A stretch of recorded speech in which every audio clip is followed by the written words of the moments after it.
네, 안녕하세요. 대장부학원의 국어 강사 양양근이라고 합니다. 이번 시간에는 오늘 6월 22일에 있었던 군무원 국어 기출문제 해설을 여러분들 위해서 한번 해보도록 하겠습니다. 저도 부랴부랴 오늘 6시부터, 오후 6시부터 문제 이제 해설을 좀 준비하게 되다 보니까 지금이 한 11시 30분, 밤 11시 30분이 조금 넘겼는데, 그래도 좀 늦었지만 여러분께 해설을 하도록 하겠습니다. 오늘 시험의 어떤 총평, 간단한 평을 하자면 작년 2018년 국어 문제보다는 그래도 좀 쉬웠다.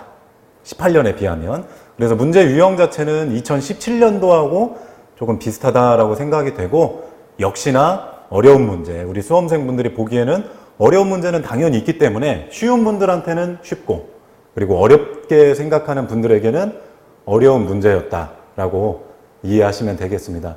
그러면 한 문제 한 문제 같이 보면서 제가 설명을 드리도록 할 텐데, 문제 1번부터 25번까지 순서는 제가 봤을 때 100% 복원은 완벽해요. 근데 이제 선지 그 어떤 문항이 정확하지는 않다라는 점 양해를 해주시고, 거의 한 95%는 그래도 복원의 정확도가 있으니까요. 여러분들이 그 점 참고해 주시고, 학생들이 복원한 거 기초로 해서 강의를 한다라는 것도 이해를 해 주시면 좋겠습니다.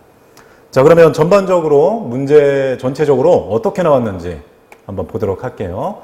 자, 작년과는 다르게 지금, 그리고 재작년과는 또 다르게 올해 2019년 시험에서는 어휘 문제가 한 문제도 안 나왔어요.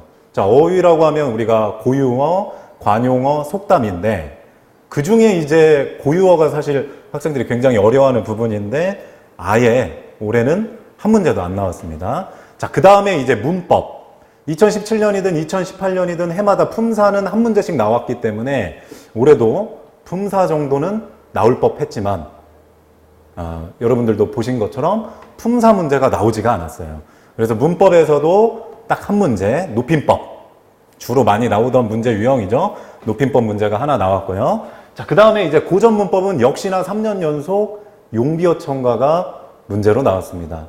벌써 3년 연속이에요, 용비어 첨가는. 자, 그 다음에 고전 문법에서 우리 작년에 나왔던 훈몽자회 있죠? 그 부분 또 문제가 출제가 됐고, 자, 그 다음에 뭐 어문 규정이 많이 나왔습니다. 작년에도 물론 6문제 정도 나왔고, 해마다 뭐 6에서 뭐 많으면 11문제, 10문제까지도 나왔던 게 우리 군무원 시험의 특징이었는데, 올해 작년에 비해서는 이 어문 규정에서 문제가 많이 나왔다. 아무래도 어문 규정이 굉장히 광범위하잖아요. 표준어부터 맞춤법, 외래어, 로마자, 그리고 올해 오랜만에 나온 문장 부호까지 해서 다 모두 어문 규정에 들어가는 거니까 굉장히 많은 문제가 올해 좀 나왔다라고 생각하시면 되겠고, 자, 그 다음에 비문학은 뭐 지문이 2개 정도 나왔죠. 그래서 총 4문제 나왔다라고 보시면 되고, 또 이 비문학에서는 화법, 그 회의 순서 말하는 화법 문제도 한 문제 출제가 된 겁니다. 자, 그 다음에 현대문학에서는 소설이 안 나오고 시 2문제 나오고, 그 다음에 오랜만에 수필 문제가 2문제가 나왔습니다. 저 개인적으로는 특별히 좋아하는 특급품이라는 김소은 씨의 수필인데, 제가 개인적으로 좋아하다 보니까 학원 모의고사에서도 제가 2번 정도 이 지문을 가지고 다뤘던 문제였는데, 시험 문제에 이번에 기출이 된 거였어요. 자, 그 다음에 고전문학이 있는데, 고전문학은 관동별곡, 정철의 관동별곡이 군무원 시험 처음으로, 올해 시험 문제에 처음으로 출제가 됐습니다. 자, 그 다음에 한자, 학생들이 가장 싫어하는 한자 도금 문제가 안 나왔어요. 항상 나오다가, 그러고 한자 성어 한 문제 나온 거죠. 근데 한자 성어는 작년과는 다른 점은 한자 그 어떤 한글로 도금을 주지 않았기 때문에 학생들이 한자만 보고 맞춰야 되는 그런 문제였는데, 뭐 사실 잘 몰라도 우리 한자 문제, 한자 성어 문제는 이번에는 속어법으로도 풀 수 있는 그런 문제가 아니었나, 이렇게 생각이 듭니다. 자, 그러면 같이 한 문제씩 보면서 여러분들께 정답, 제가 생각한 정답에 대해서 말씀드리도록 하겠습니다.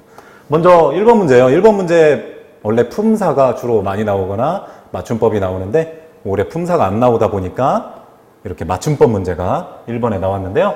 자, 먼저 보기를 주고, 그러고 나서 올바른 것만 고르시오라고 했는데 뭐 사실 어문 규정에 대해서 공부를 조금만 한 학생분들이라면 이 문제는 굉장히 쉬운 문제였죠. 자, 1번 널따란 A는 당연히 맞죠. 널따랗다니까. 자, 그 다음에 넓적하게. 넓적하다니까 역시나 맞습니다. 자, 근데 C 실증은 지금 나와 있는 이 실증이라는 건 실제 증명하다. 현실로 증거가 되다. 이런 뜻이에요.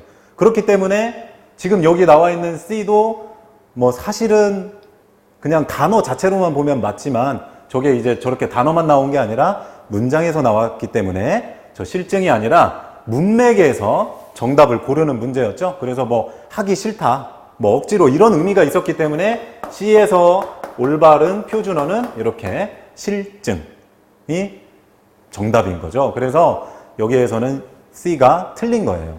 원래는 이렇게 간단하게 단어만 나온 게 아니라 문장으로 나왔습니다. 근데 문장 전체를 복원하기는 어렵기 때문에 이렇게 간단하게만 가져온 거지 여기에서 실증이 저게 아니라 이게 쓰여야 맞는 문제였어요. 자, 그 다음에 D 같은 경우에는 얇다란 저렇게 되어 있는데 이게 아니라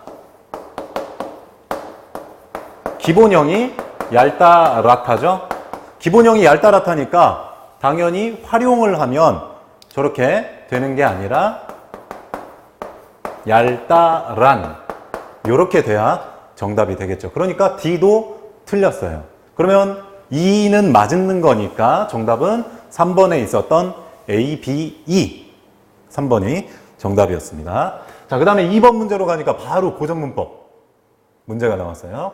자, 용비어천가는 굉장히 우리가 익숙한데 실제 지문에서는 용비어천가가 아니라 여기에 나오는 것처럼 용가라고 되어 있었죠. 용가.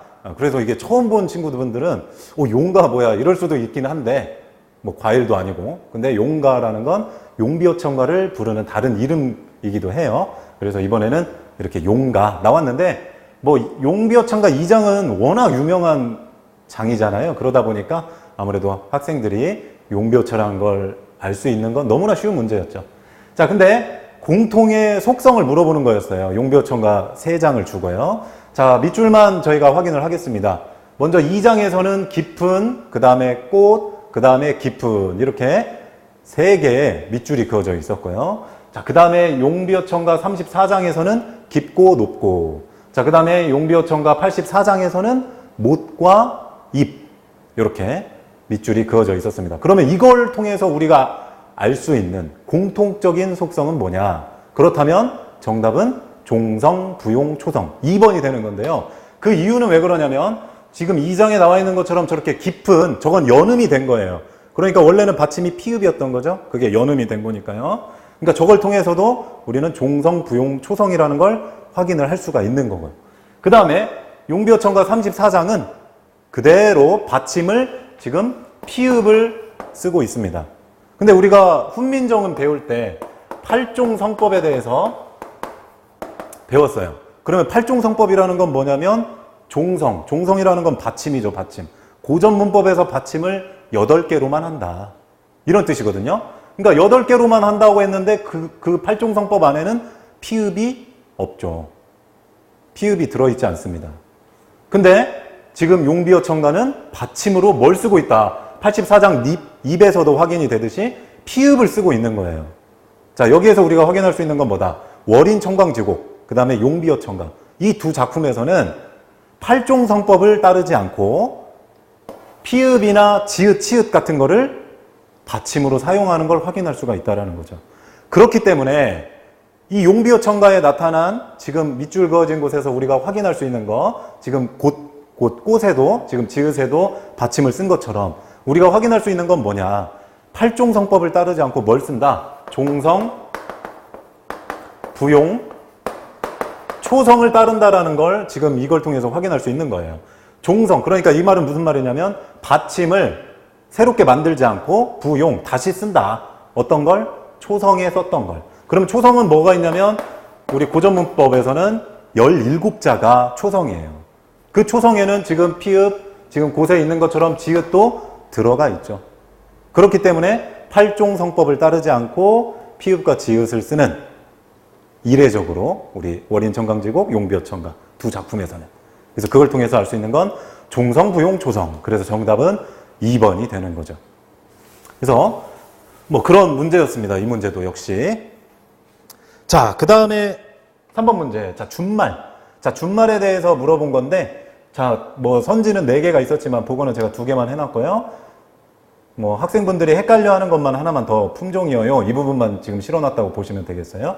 자, 그래서 여기서 더 줄일 수 있는 말이 뭐냐. 이게 이제 시험 문제였는데, 자, 2번에 나와 있는 것처럼 품종 이어요 이렇게 돼 있어요. 자, 그러면 우리가 표준어 26항에 보면 뭐가 나와 있냐면 지금 여기 나온 것처럼 이 에요하고 이 어요가 뭐라고 나왔냐면 복수 표준어다 이렇게 기록이 되어 있어요. 그 다음에 우리가 또 세부적으로 공부하신 분들이라면 이에요는 예요, 그 다음에 이어요는 여요로도 줄어들 수 있다. 여기까지도 공부하신 분들이 있을 겁니다. 근데 여기에서 뭐냐면 조건이 있죠. 단. 이렇게 줄어들 때는 언제만 가능한 거냐? 앞말에 받침이 없어야 돼요. 이어요, 이에요 앞에 받침이 없어야만 이에요는 예요로, 그 다음에 이어요는 다시 한번 여요로 줄여줄 수가 있다라는 거죠. 그러니까 무지개, 이어요 이렇게 나왔다면 앞말에 받침이 지금 없잖아요. 그렇기 때문에 여요로 한 번 더 줄어들 수는 있죠. 근데 지금 선지 2번에는 뭐가 나왔냐면 품, 종하고 받침에 이응을 썼어요. 받침에 이응을 썼으면 준말이 예요, 여요 될 수가 없습니다. 받침이 있는 거는 이에요, 이어요 여기서 끝이에요. 더 줄일 수가 없어요. 받침이 있기 때문에. 그러니까 받침이 있냐 없냐에 따라서 달라지는 건데 선지 2번은 품종, 받침 이응이 있기 때문에 저기에서 더 줄어들 수는 없다. 그래서 정답은 2번은 아니었던 거예요. 그래서 학생분들 중에 2번을 선택하신 분들도 아마 있지 않았을까 그런 생각도 듭니다. 자, 그 다음에 4번에 나와 있는 거 다투 없군요. 다투다가 이제 기본형에 이제 과거형으로 어자가 들어가서 다투었다 이렇게 될 수가 있겠죠. 그러면 우리 또 표준어 규정에 보면 오나 우가 나오는, 그리고 그 다음에 어시 결합할 때는 이게 줄어들 수 있다라는 규정이 있습니다. 그래서 이게 다 텄다로 다시 한번 줄어들 수가 있는 거죠. 준말이 될 수 있는 거죠. 그렇기 때문에 4번은 다투었군요, 다텄군요 이렇게 또 가능하다라는 거죠. 그래서 정답은 3번에 4번이 되겠습니다. 자, 그 다음에 4번 로마자 표기가 올바른 거. 사실 뭐 로마자가 작년 하더라도 뭐 좀 어렵게 나오고 막 뭐 어렵진 않았죠. 문장이 나왔던 거니까 생소한 거였지만 올해 같은 경우에는 그냥 때려넣기, 많은 단어 때려넣기 그런 문제였죠. 그래서 뭐 모의고사 때도 저런 유형의 문제들은 많이 풀어봤었는데 학생들이 이 문제를 어렵게 생각한 건 뭐 다른 것보다 뭐 좀 헷갈려서 그런 것 같긴 한데 이 문제 같은 경우에는 먼저 보기에 막 한 9개에서 10개 정도 예문, 단어를 주고 로마자 단어, 그러고 나서 여기에서 올바른 것만 선지해서 골라라 이런 문제였기 때문에 사실은 보기를 안 봐도 되는 문제였던 거죠. 선지만 그냥 보고 잘못된 게 있는지 없는지 있으면 그냥 오답 처리하면 되니까요. 근데 1번, 2번을 보니까 대관령은 대표적인 유마가 일어나는 거잖아요. 실제 발음에서는 대괄령으로 되니까 로마자에서 리을은 LL로 표기가 돼야 돼요. 이 규정 때문에. 근데 대관령을 RL로 표기를 하면 무조건 틀리는 겁니다. 이런 거. 근데 선지 1, 2번은 대관령을 R로 표기했어요. 그래서 틀린 거예요. LL이 나와야 되는데. 그래서 대관령은 볼 것도 없이 지워줘야 돼요. 그러면 나머지 애들은 맞든 틀리든 간에 대관령 때문에 선지 1, 2번이 그냥 날아가는 겁니다. 자, 그 다음에 3번을 보니까 설날이 있고 속리산, 왕십리, 그 다음에 벚꽃 이렇게 있는데 다 로마자 규정에 나오는 대표적인 예문들이죠. 설날만 조금 뭐 그 규정 안에는 나오는 단어는 아니지만요. 자, 설날은 어떤 우리 규정을 따라야 되냐면 우리가 보면 명절이나 전통과 관련된 거는 앞에 대문자로 하지 않고 소문자로 한다 이런 규정이 있습니다. 그렇기 때문에 설날할 때 이게 왜 S가 아니야? 대문자 S가 아니야? 이렇게 생각하셨던 분들도 있을 수도 있을 것 같아요. 근데 그게 아니라 소문자로 한다는 그 규정 때문에 설날할 때는 소문자 S를 썼어야 돼요. 그래서 선지 3번에 보면 소문자 S로 설날을 기록합니다. 그 다음에 속리산, 왕십리, 벚꽃. 벚꽃은 표기 자체가 된 소리, 쌍기역이 있기 때문에 표기 자체 그대로 옮겨 적어야죠. 아무 이상이 없죠. 그렇기 때문에 정답은 3번이 되는 거고, 또 뭐 학생분들이 뭐 김치 관련해서 뭐 이렇게 좀 궁금해하는 분들도 있는데, 김치 같은 경우에는 원칙은 지로 써야 되겠죠. 그러나 우리가 김치 같은 경우에는 워낙 유명한 한식명이니까 태권도와 마찬가지로 외국에서 유명한 것들은 이전에 쓰던 관용을 허용을 해줬죠. 그래서 K도 김치 할 때 K도 가능하다라는 겁니다. 그것까지 기억해 주시면 되는데, 어차피 3번에는 김치가 안 들어가서 뭐 큰 문제가 없고, 김치가 들어간 곳엔 대관령이 가로막고 있었어요. R로 표기된 대관령. 그러니까 오답이었던 거죠. 네, 뭐 큰 문제가 없습니다. 자, 그 다음에 5번. 자, 5번 문제 같은 경우에는 한자 성어 문제인데, 뭐 익숙한 유형의 문제죠. 빈칸 넣기. 자, 근데 이 빈칸에 들어가는 게 뭐냐? 이건데, 자, 이 작품은 이상 시인의 뭐 날개라는 뭐 소설도 있고 시도 그런 우리 시인이시죠? 이분의 수필. 뭐 한자로는 여기에 지문에 기록되어 있었다고 하는데, 제목이 뭐냐면 모색이라는 작품이에요. 자, 이 모색이라는 건 뭐냐면 해 저물력, 그러니까 해가 질 때의 풍경, 이거를 모색이라고 이야기를 합니다. 그래서 여기 작품에 등장하는 화자가 지금 여기 나와 있는 것처럼 시장통에 이제 가서 뭐 물건을 이제 사려고 이렇게 구경을 왔는데, 이제 여러 사람들이 이제 있었던 거죠. 근데 이분이 화자가 보니까 어떤 아이가 복숭아랑 막 이런 걸 너무 맛있게 먹는 거예요. 막 이 복숭아 뭐 이런 과즙이 막 질질 흘려가면서. 그래서 이 화자도 굉장히 이 탐심이 난 거죠. 먹고 싶은 거죠.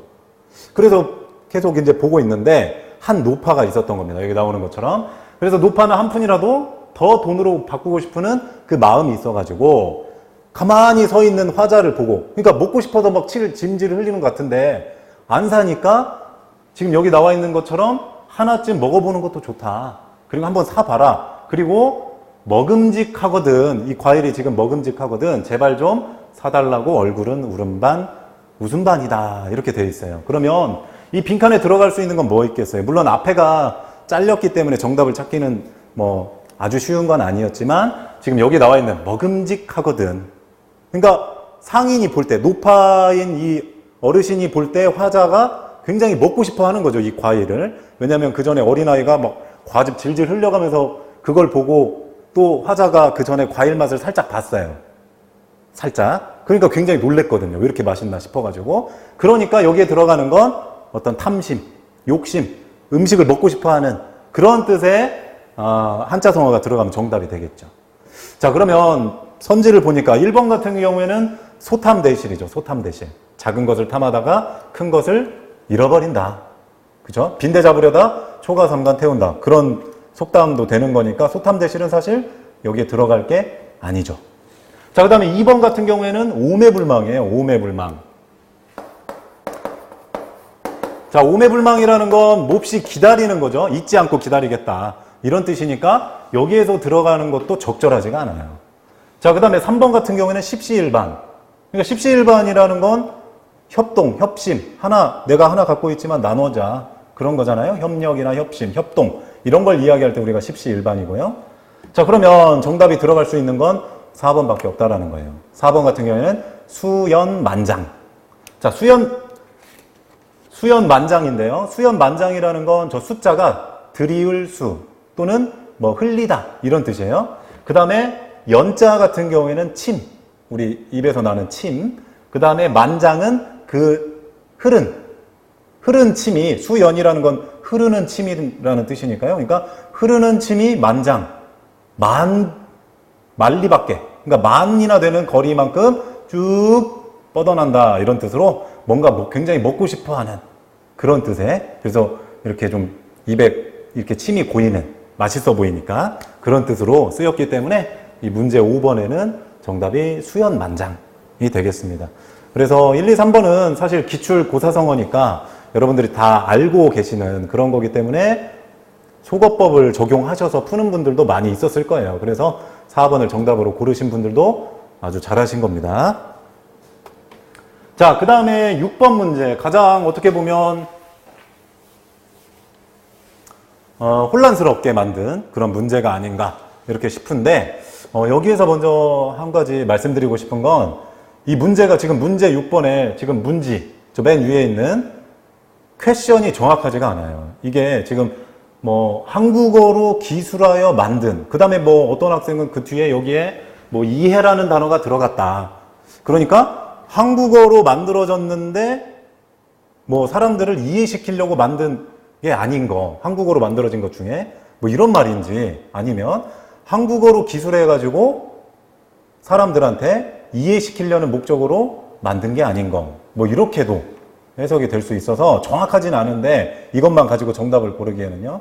또 선지가 또 단답형이다 보니까 저만큼의 문제 가지고는 정답을 고르기는 굉장히 쉽진 않은데 이것만 가지고 그냥 제 판단으로 보기에는 1번에 있는 훈몽자회가 정답일 확률이 높다라고 생각이 됩니다. 물론 출제위원이 어떤 마음으로 이 문제를 출제하셨고 또 지금 문제에 저 질문이 어떤 거였는지 지금 정확하지가 않으니까 답을 고르기가 상당히 좀 어렵긴 한데 그냥 지금 나와 있는 것만으로, 지금 적혀 있는 것만으로 해석을 할 때 한국어로 기술하여 만들어진 것이 아닌 거, 그런 목적이 아닌 거, 그러니까 한국어를 이해시키려고 만든 게 아닌 거, 뭐 이런 식의 문제라고 이해가 된다면 2번에 있는 것처럼 한불자전이라는 건 뭐냐면 저 불자가 프랑스죠.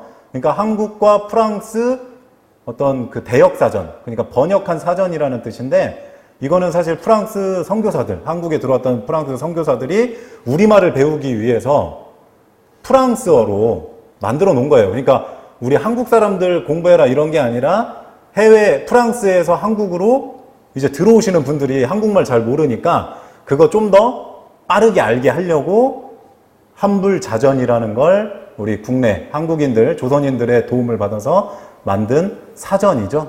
최초의 한불 사전이라고 보시면 돼요. 자, 그 다음에 3번 말모이는 우리나라 최초 국어 사전이고 그 다음에 큰 사전도 우리나라 국어 사전이죠. 그렇기 때문에 2번, 3번, 4번의 공통점은 뭐냐면 한국어를 이해시키려고 만든 거예요. 한국어를 좀 더 이해 잘 하려고. 2번 같은 경우 한불자전은 그 대상이 우리나라 사람이 아니라 프랑스인이긴 하지만 결국엔 저 사람들이 뭘 이해해야 되냐면 한국어를 이해하기 위해서 우리나라에서 글자를 모르니까 한국어를 이해하기 위해서 사전을 미리 만들어 놓은 거죠. 프랑스 사람들을 위해서. 그렇기 때문에 2, 3, 4번은 공통으로 봐야 됩니다. 그러면 훈몽자회 1번 하나가 남는 거죠. 훈몽자회는 뭐 2018년에도 시험 문제가 나왔으니까 저게 어떤 거다라는 건 사실 널리 알려져 있죠. 그래서 최세진이 만든 한자 교습소죠. 근데 성인용이 아니라 어린이용. 그러니까 어린이용으로 만든 한자 교육서. 이렇게 보시면 되겠어요. 근데 물론 이제 나중에 그게 한자 원래는 교육으로 만든 건데 알게 모르게 최세진 씨가 뭐 목적한 건 아니지만 이게 훗날 한글 교육 발전에 굉장히 영향을 끼친 작품이기도 하죠. 그렇게 된 거죠. 그래서 그런 부분이 있다 보니까 뭐 좀 미비하긴 하지만 정답은 1번일 확률이 굉장히 높다라고 저도 조심스럽게 말씀을 드리겠습니다. 자, 그 다음에 7번 같은 경우 높임법 물어보는 문제였는데요. 보기에서 쓰인 높임법이 그대로 동일하게 쓰인 거, 그거 골라라 이런 문제였어요. 그래서 정답은 2번으로 보시면 되겠습니다. 자, 그 다음에 8번. 자, 이 문제가 이제 수필. 정말 오랜만에 군무원 시험에 수필이 나왔는데 특급품이라는 김소훈 소설가가 만든 특급품이라는 작품입니다. 특급품 김소훈. 좀 생소하신 분들도 있긴 할 텐데 이 특급품이라는 건 우리 94년도 수능에도 출제됐던 작품이라서 저도 사실 이 수능에 나왔던 이 지문, 이 특급품이라는 작품을 보면서 굉장히 이게 우리 살아가는데 인생에 있어서 도움이 많이 되겠구나. 그래서 저도 굉장히 좋아하는 수필 작품이다 보니까 사실 학원에서 강의할 때 작년에도 했지만 올해도 저 특급품은 그냥 나오든 안 나오든 그냥 학생들이 인생을 살면서 좀 도움을 받으면 좋겠다라는 생각에 제가 문제로도 한 2번, 최근에도 한 번, 한 달 전에 문제로 만들었었는데 그게 이제 시험 문제에 출제가 된 겁니다. 이게 절대 생소한 작품이 아니고 우리나라 수필에서는 굉장히 유명한 작품이에요. 수능에도 출제가 됐고 여러 우리 논술 문제, 대학 논술 문제에도 출제가 됐던 그런 유명한 작품입니다. 그래서 굉장히 반가웠는데 어쨌든 큰 줄거리는 그래요. 이 비자반으로 만든 이 바둑판이 있는데 그러니까 상처가 있는 거예요. 근데 이 흠과 이 상처, 다른 말로 하면 여기에서는 이제 과실이라고 했는데 이게 있어야 유연성을 갖고 이 바둑판, 비자나무라는 건 유연성을 가져서 그 흠을 스스로 극복해낸다라는 거죠. 그래서 나중에는 그 흠을 이겨내는, 극복하는. 그래서 그런 걸 뭘로 친다. 그런 바둑판을 우리가 특급품으로 친다. 아무런 흠이 없는 게 특급품이 아니라 흠이 있지만 그걸 이겨내는 것, 극복하는 그 비자나무의 유연성, 그걸 특급품으로 친다. 그래서 주제는 우리 인생도, 이 화자도, 글쓴이도 마찬가지일 거예요. 이 작품을 만든 이유가 정말 살아가면서 우리가 많은 시련, 고난, 역경을 당할 거예요. 그런 흠이 있습니다. 과실도 있고 실수도 하고. 그렇지만 그거를 묵히고 그냥 썩히는 게 아니라 완전히 그거를 이겨내고 극복하는 정신. 그런 유연성을 가진 사람, 그런 걸 정말 고치려고 하는 사람, 뭔가 교훈을 얻으려고 하는 사람, 그런 사람이 정말 더 인정받는 사람이다 라는 뜻이죠. 그래서 이 특급품이 시험 문제도 나온 것 같고 그 주제가 또 시험 문제 나온 거죠. 그래서 면접에서도 제가 작년에도 학생분들한테 이 특급품의 용어를 한번 써먹어라 그런 말도 하긴 했었는데 어쨌든 우리가 살아가면서 인생에서 교훈을 받을 만한 그런 작품으로 또 이해하시면 되겠어요. 자, 첫 번째 문제는 문장 배열 문제인데 지금 나와 있는 것처럼 가나다라 이렇게 4개 지문을 주고 이걸 가나다라를 A로 묶고 그 다음에 마지막 B가 있는데 B는 상관이 없는 거예요. 읽을 필요도 없어요. 문제로 나오지도 않으니까. 그렇게 이제 시간 끌기용으로 A, B 이렇게 구분을 지었는데 사실 B는 안 나오는 거죠. 우리가 모의고사 때도 연습하면서 쓸데없는 비문학 지문 들어간다라는 거죠. 지문에서, 긴 지문, 장문에서. 안 읽어도 된다. 이 문제도 그와 같았던 거죠. A에 있던 가나다라만 시험 문제 나온 거예요. 자, 그래서 문장 배열 보면 지금 가가 있고 나가 있고 다라가 있는데 처음 시작. 이거는 물론 이 수필의 맨 처음 부분은 아니고 좀 아랫부분인데 좀 시작하자마자 조금 아래. 자, 이 라 부분이 맨 처음이에요. 라가. 자, 그 다음에 이 나로 와야 됩니다. 왜냐면 마지막에 이 균열진 자리, 희미한 흔적이 남는다. 이렇게 끝났고 그러고 나서 그게 뭐냐면 이 반면이 갈라진 거. 저게 흔적이거든요. 흠. 그러니까 라에서 끝나는 부분하고 나 첫 부분이 연결되기 때문에 라, 나로 가야 돼요. 자, 그러고 나서 뭐 조심스럽게 간수한 뚜껑을 덮어서 간수하고 뭐 이런 티가 들어가지 않도록 이런 단속이다 이렇게 끝나고 그 다음에 1년, 2태, 때로는 3년까지 그냥 내버려 둔다. 방금 나에서 뭐라고 했냐면 보관한다고 했어요. 잘. 근데 그거를 얼마? 1년, 2년, 3년까지 보관한다. 그러니까 나 다음에는 다가 오는 거죠. 그러고 나서 나머지 남은 건 뭐예요? 가밖에 없는 거죠. 이런 이야기가 어떤 이야기다? 재미가 깨를 볶는 이야기다. 그러니까 굉장히 흥미롭고 유쾌하고 재밌다. 이 글쓴이는 그렇게 말한 거죠. 그러고 나서 인생에 대해서 비유를 한 거니까요. 그러니까 정답은 라나 다가. 네, 선지 2번에 있던 라나 다가가 문맥상 흐름에 알맞는 정답이 됩니다.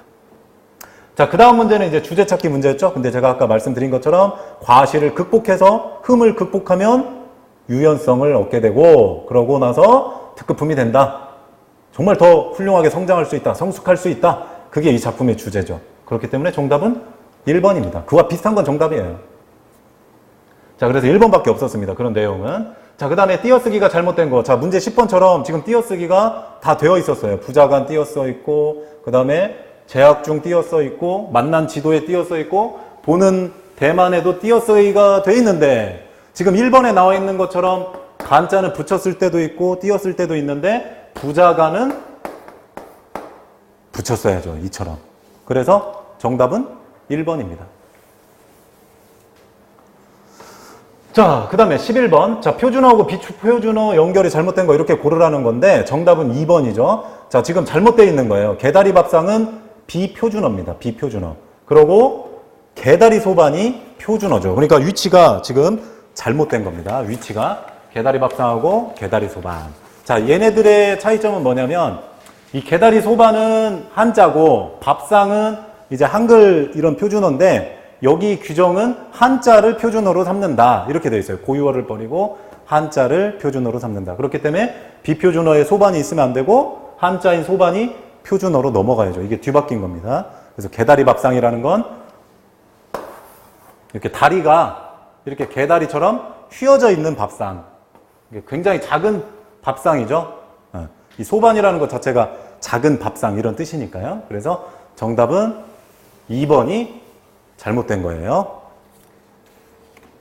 자, 그 다음에 사전을 검색하는 문제였어요. 뭐 사전을 지금 나와 있는 것처럼 오른쪽을 가지고 사전을 이렇게 검색을 하면 사전에서 뜻풀이가 나오는 게 뭐냐 이런 문제였죠. 근데 생각대로는 이렇게 쳐도 안 나오죠. 그릇째도 역시 마찬가지로 합성어인데 이게 한 단어가 아니기 때문에 안 나와요. 이런 것도.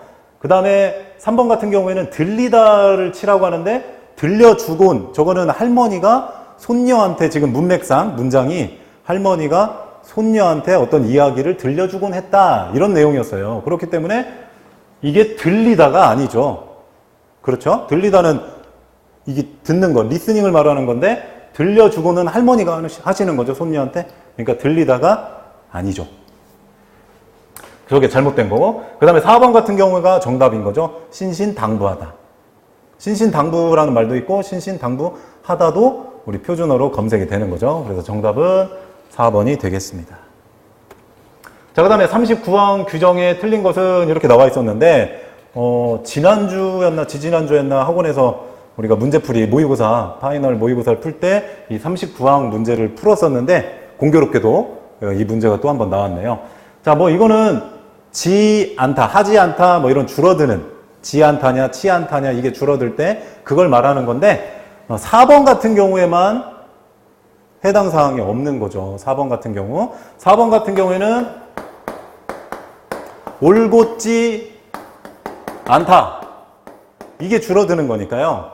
지 않다기 때문에 줄어들면 올곧 찬타가 아니라 잔타가 돼야 되겠죠. 잔역으로 해야 됩니다. 잔. 나머지는 다 이상이 없는데 4번만 잘못된 거예요. 찬타가 아니라 잔타입니다. 잔타. 나머지는 규정에 다 맞는 거고 우리가 다 공부했던 거니까 다 아실 거라고 생각이 되고요. 자, 그 다음에 비문학 문제가 나왔는데 CD 관련해서 문제였죠. 그래서 이게 작품이 어떤 책에서 이게 나온 거냐면 레코드의 비밀, 레코드의 비밀이라는 책에서 발췌한 일부분이었어요. 그래서 글쓴이가 이 레코드의 비밀을 쓰면서 왜 이런 글을 처음에 쓰게 됐냐면 왜 CD는 LP판보다 음질이나 정확도가 떨어질까? 왜? 이런 궁금증을 가지고 이 시작을 하는 겁니다. 이 글의 시작을. 그래서 우리 지금 공부했던 시험에서 실제로 여러분들이 보셨던 지문에도 그러한 내용들이 기술되어 있는 거죠. 왜 CD가 더 정확도가 떨어지냐? 디지털화, 뭐죠?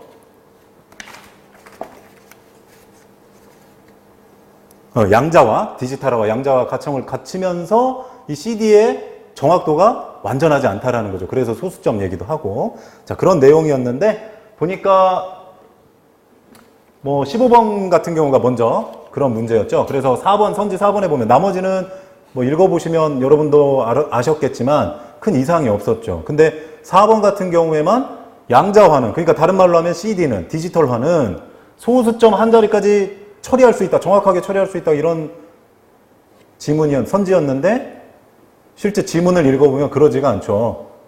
정확도가 떨어진다고 했으니까. 그죠? 근사값이 아니라 이렇게 반올림을 해버리니까 정확하지가 않다. 그런 게 지문에 실제로 있었잖아요. 그죠? 중후반부에. 그렇기 때문에 15번에 나와 있는 4번은 정답이 아닌 거죠. 그래서 4번이 정답입니다. 여기에서는. 자, 그 다음에 14번 같은 경우에는 근사값과 같은 사이시옷의 구성, 조합은 뭐냐? 근사값하고 똑같은 거. 그러면 근사값은 뭐냐면 자, 발음 같은 경우가 근사갑이에요.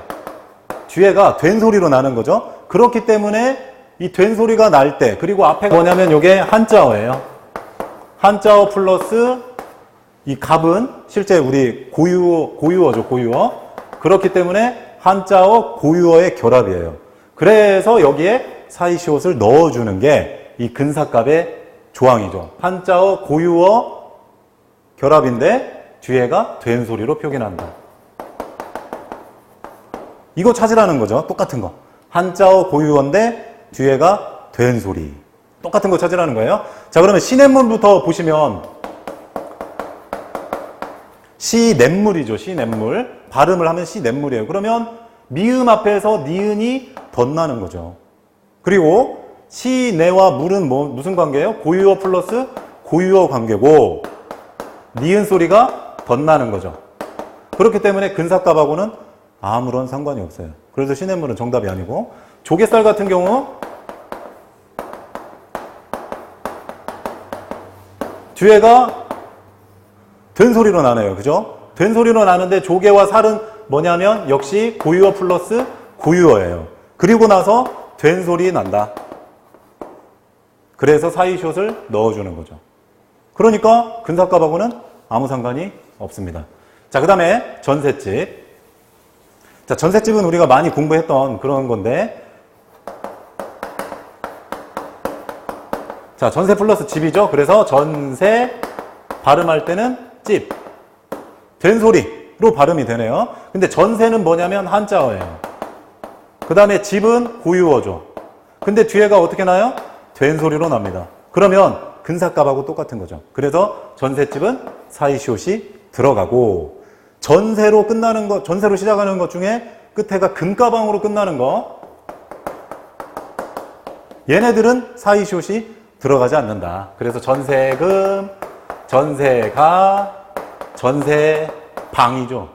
왜 그러냐면 한자어, 한자어, 한자어, 한자어, 한자어, 한자어이기 때문에 규정상 사이시옷이 들어갈 수 없는 거죠. 그래서 금가방 이렇게 외우라고 말씀을 드렸죠. 그래서 사이시옷이 들어가는 건 전셋집, 전셋돈, 그 다음에 전셋돈, 전셋값, 전셋돈 이렇게 사이시옷이 들어간다는 거 기억해 주시면 되겠습니다. 마지막에 있는 두렛일 같은 경우도 두렛일은 이렇게 발음이 나는 거죠. 두렛일. 그래서 실제로 여기에 니은 소리가 덧나는 고유어 플러스 고유어. 니은이 덧난다. 이 표기가 되겠습니다. 자, 그래서 정답은 근사값과 같은 거는 정답이 3번. 전셋집이죠. 전셋집. 자, 그 다음에 15번 문제는 방금 풀었던 문제죠. 자, 그 다음에 16번. 자, 16번 같은 경우 글의 설명 방식, 전개 방식 물어보는 건데 선지가 워낙 길다 보니까 이 16번 문제는 복원이 명확하지가 않습니다. 그래서 죄송하지만 이 문제는 해설하기가 불가능해요.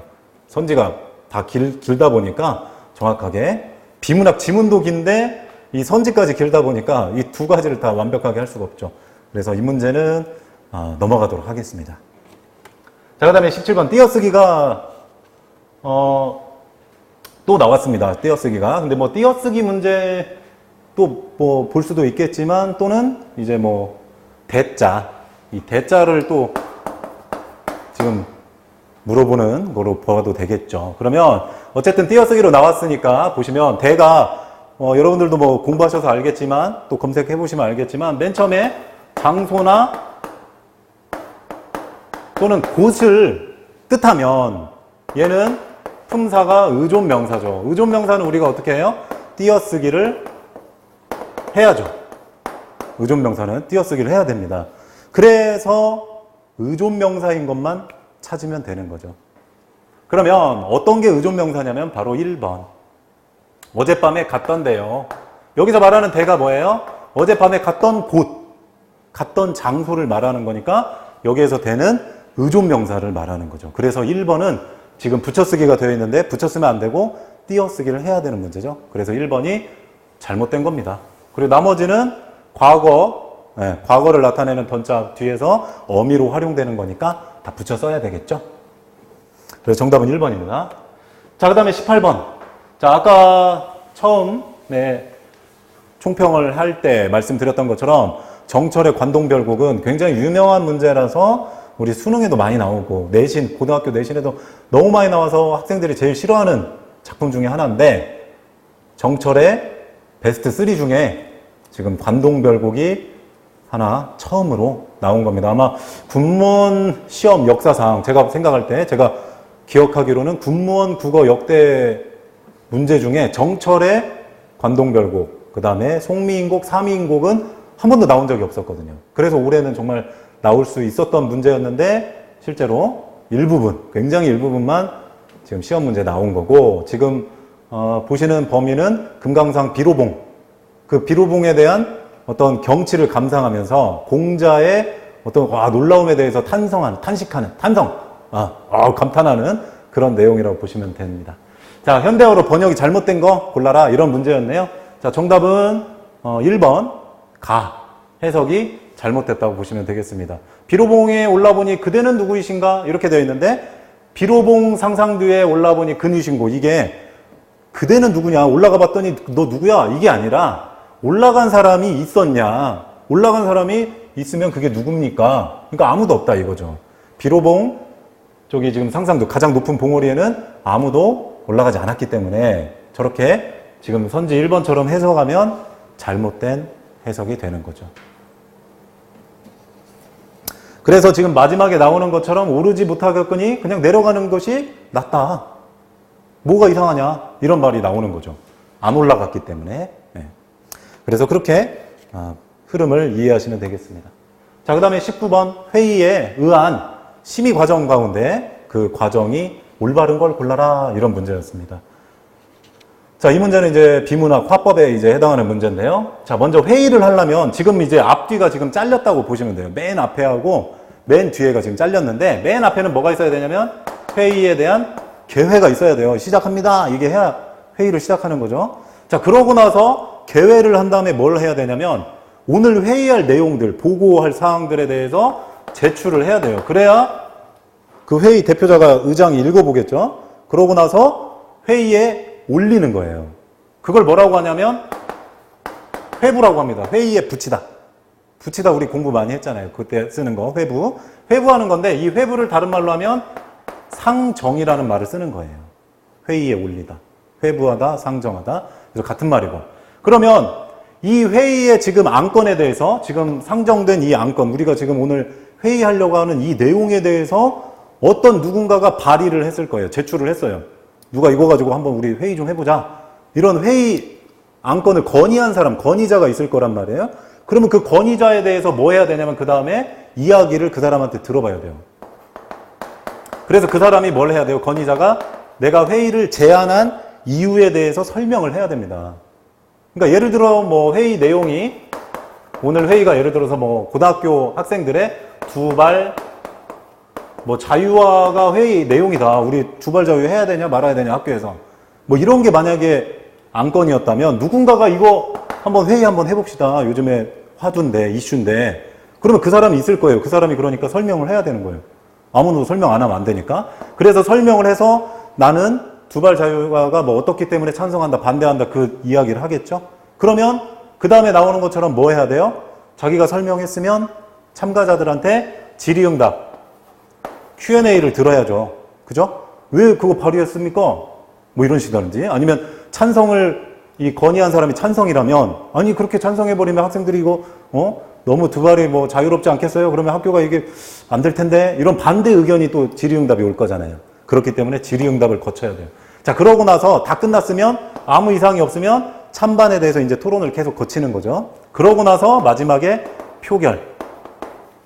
이걸 가지고 이제 표결을 한 겁니다. 찬반 표결. 그러고 나서 뭘 하냐면 마지막에 투표 결과를 알려주고 그리고 개회를 했으니까 뭐 해야 돼요? 집에 가려면 폐회 해줘야죠. 집에 가려면 폐회. 그래서 이 과정이 정답이 되겠습니다. 근데 뭐 실제 시험 문제에서는 저 제출이 1, 2, 3, 4번, 선지 1, 2, 3, 4번 다 공통이었기 때문에 뭐 정답 고르는 거는 여러분들이 그 이후의 것만 맞춰보시면 돼요. 1번 앞부분은 다 제출이었으니까. 네, 그 다음에 20번 맞춤법 올바른 거 무엇이냐 이런 문제였는데 밤을 새다. 그 다음에 세우다 이런 거네요.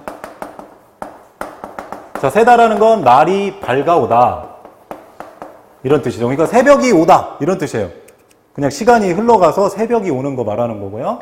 아침이 오는 거, 오전이 오는 거. 자, 그 다음에 세우다 같은 경우가 우리가 실제 뭐 속된 말로 말하는 날밤 까는 거죠. 그래서 그냥 세우다도 있고 그 다음에 또 밤 세우다도 있죠. 우리가 표준어 한 단어예요, 한 단어. 그렇기 때문에 지금 3번에 나온 것처럼 밤샌 보람이 있어. 아, 이번 기말고사 때, 엊그제 기말고사 때, 아, 공부하느라고 밤샌 보람이 있다. 이렇게 말하면 안 되는 거죠. 날이 밝아오다라는 뜻으로 3번은 되는 건데, 그게 아니죠. 그게 아니라 이게 쓰여야 되는 겁니다. 그래서 3번은 고쳐주려면 밤샌이 아니라 뭘로 고쳐야 돼요? 밤새운 보람이 있어. 이렇게 고쳐줘야 되는 거예요. 왜? 기본형이 이거니까요. 밤새우다. 밤새우다가 기본형이니까 활용한 밤새운이 돼야 되지 밤샌이 되면 안 됩니다. 이거는 실제로 밤새우다를 여러분들이 검색하시면 그 예문에 이렇게 밤새운이 그대로 나와요. 그렇기 때문에 3번을 정답이라고 하시면 안 됩니다. 자, 그 다음에 정답은 4번이 되는 거죠. 몇 밤을 뜬 눈으로 세웠다. 그래서 여기에 세우다가 있는 거죠. 세우다. 그래서 세웠다. 과거형으로만 된 거니까요. 그러니까 1번 같은 경우에도 밤을 새서라도 자기가 어떻게 밤을 새요? 할 수가 없죠. 날이 밝아오는 건데 밤을 세워서라도 이렇게 돼야 되겠죠. 네. 자, 그 다음에 21번 두음 법칙의 구성이 잘못된 거 고르시오. 이렇게 나와 있는데 구성 자체가 1번, 3번 강수량, 그 다음에 4번 비군이는 합성어 규정이 저렇게 되어 있고 실제로 우리 두음 법칙 규정에 찾아보면 공연불, 강수량, 비군이는 다 검색이 돼요. 근데 저 신년도 같은 경우에는 이런 합성어 구성이고 한 단어가 아닙니다. 그렇기 때문에 사전에서 검색은 안 돼요. 한 단어가 아니기 때문에. 합성어를 한다면 신년, 그 다음에 도. 이런 구성이 됩니다. 그래서 지금 2번, 선지 2번에 있는 신 플러스 년도는 잘못된 거예요. 그래서 정답은 2번이 되겠습니다. 뭐 신년도는 9년도도 마찬가지예요. 네. 자, 그 다음에 22, 23번 같은 경우에는 우리 기영도 시인의 엄마 걱정이라는 작품이죠.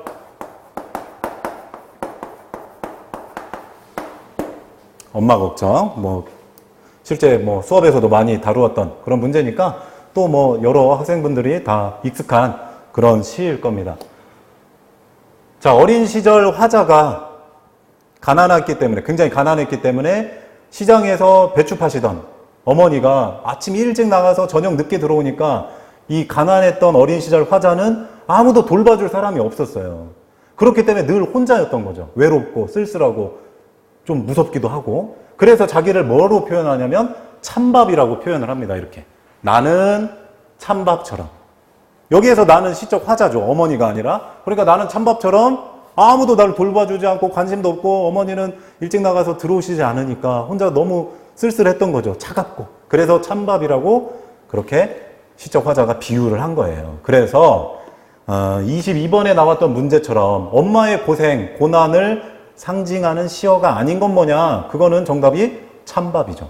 찬밥은 어머니가 아니라 그 화자의 유년 시절, 어린 시절을 비유한 거기 때문에 3번은 어머니하고는 상관이 없어요. 그러나 1번, 2번, 4번 같은 경우에는 어머니가 굉장히 고생하시면서 집안을 이끌어가기 위해 노력하신다. 그런 시어로 해석이 가능한 것들이죠. 정답은 3번이에요. 자, 그 다음에 23번. 배춧잎 같은 발소리와 동일한 수사 기법, 수사법 물어보는 거죠. 그러면 배춧잎 같은은 물론 뭐 같은이 들어간다고 해서 다 직유법 그런 건 아니지만 여기에서는 직유법이죠. 배춧잎 같은 발소리. 어머니 발소리를 배춧잎 그렇게 표현을 한 거니까요. 그쵸? 그래서 여기서는 직유법이라고 해석을 하시면 되겠습니다. 배춧잎 같은 발소리. 그래서 타박타박이라는 말도 나오는 거, 타박타박이라는 건 뭐예요? 힘이 빠져가지고 어머니가 일 마치고 집으로 돌아오면서 이제 힘이 빠지니까 발걸음이 천천히 하면서도 무거운 거죠. 그거를 우리가 타박타박이라고 이야기를 하는 건데 그래서 직유법이 쓰인 거예요. 그럼 직유법 같은 거 선지에서 찾으면 되겠죠. 먼저 1번 같은 경우 고요한 빗소리는 뭐냐면 저게 어떤 수사법이 아니라 저거는 그냥 심상이에요. 심상. 그래서 1번 같은 경우에는 청각적 이미지다. 이렇게 정답을 고르시면 되고, 그 다음에 2번 같은 경우에는 내 위년의 윗목이다. 마지막에 나온 것처럼 내 위년의 윗목 같은 건 무슨 법이냐면 은유법이에요. 어린 시절을 비유한 거, 은유법. 그 다음에 해는 이미 시든 지 오래다. 해는 시든 지 오래. 자, 여기에서 시든 지가 사용된 거거든요. 시든 지. 근데 해는 태양이 시드는 건 아니죠. 근데 그렇게 표현을 한 건데, 시드는 거는 뭐 우리 저기 생물 같은 거에 쓸 수 있잖아요. 그래서 의인법은 아니고 우리가 화류법이다라고 이야기를 할 수가 있는 겁니다. 무생물한테도 쓸 수 있는 거니까. 자, 인간만이 할 수 있는 거면 의인법인데, 인간이 아니라 동식물도 할 수 있는 거, 시드는 건. 그렇기 때문에 화류법이라고 보시면 되고, 4번, 찬바처럼, 뭐뭐처럼 방에 담겨. 자신의 그 모습을 직유법으로 써서 나타낸 거기 때문에 정답은 4번이 되는 거죠. 자, 다음 문제 보도록 하겠습니다. 자, 24번 문제인데요. 24번 문제는 정말 오랜만에 문장부 문제가 하나 나왔죠. 자, 선지 3번에 보면 여기 보시는 것처럼 가운데 점은 기준 단위당 수량을 표시할 때 쓴다. 이렇게 되어 있는데, 기준 단위당 수량을 표시할 때 쓰는 거는 가운데 점이 아니라 빗금을 쓰는 거죠. 자, 빗금은 이렇게 사용하는 거. 그래서 기준 단위당 수량을 표시할 때 이렇게 빗금을 사용하는 거지 가운데 점을 사용하는 게 아닙니다. 그래서 정답은 24번에 3번이 잘못된 선지인 것 같습니다. 자, 그 다음 문제.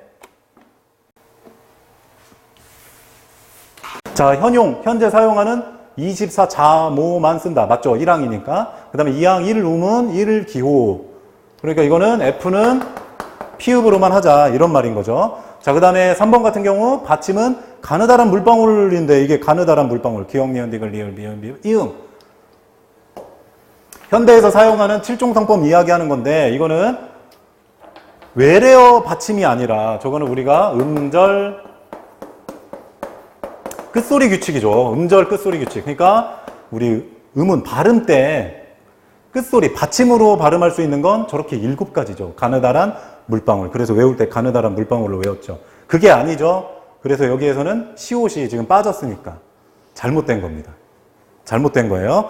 그래서 마지막 지금 25번은 디귿이 빠지고, 디귿 대신에 이 사이에 시옷이 들어가야 돼요. 그게 외래어 3항의 규정입니다. 그 다음에 4항, 파열음 표기에서는 된 소리를 쓰지 않는 걸 원칙으로 하는 거고, 허용되는 건 베트남어, 그 다음에 태국어, 이런 것들은 허용이죠. 그래서 푸켓, 쌍기역을 쓰는 그런 것들은 호찌민, 쌍지읒, 이런 거는 허용이고, 원칙상 4항에 따라서 된 소리 표기하지 않는다.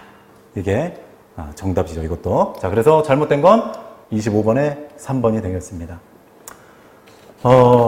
어쨌든, 자, 이것으로 이제 2019년 군무원 기출 해설은 마치고요. 여러분들도 굉장히 고생을 많이 하신 거예요. 애 많이 쓰신 겁니다. 그렇기 때문에 결과에 대해서 너무 후회하지 마시고, 또 지난 일에 대해서 너무 연연하지 마시고, 지난 1년간 또는 2년간 우리 군무원 시험 준비하시려고 또 합격이라는 엄청 큰 영예를 얻기 위해서 엄청 노력을 하셨잖아요.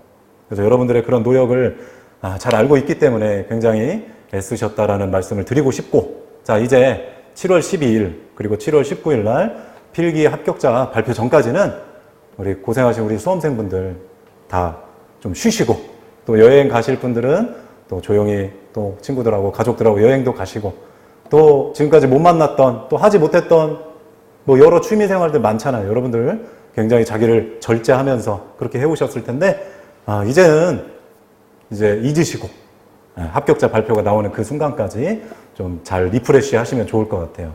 자, 어쨌든 굉장히 수고 많으셨고, 합격자 발표가 나온 그 이후에 여러분들은 면접에서 꼭 만나 뵙기를 고대하겠습니다. 네, 늦은 시간까지 강의를 들어주셔서 감사합니다. 마치겠습니다.